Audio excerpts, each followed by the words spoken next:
इधर गता में ओसम मोहम्मद रिपोर्टर जाकिर हुसैन अमृतधारी कर गए। जी जाकिर, बताइएगा कि क्या सूरत हाल है, क्या मकसद, किस ये वाक़या किस तरह पेश आया है?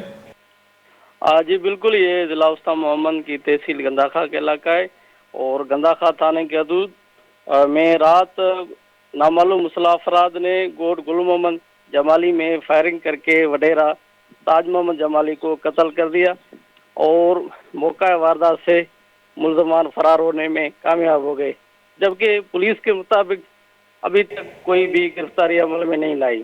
जी जी जाकिर, ये बताइएगा इस हवाले से पुलिस की कोई मौक़िफ़ सामने आया है या नहीं?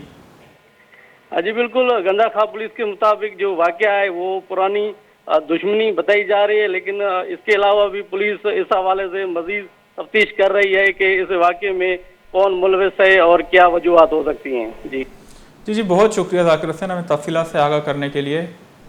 इधर गता में वहाँ उस मोहम्मद रिपोर्टर अमृतधारी कन गए हो आई हमारा सरपंच दाते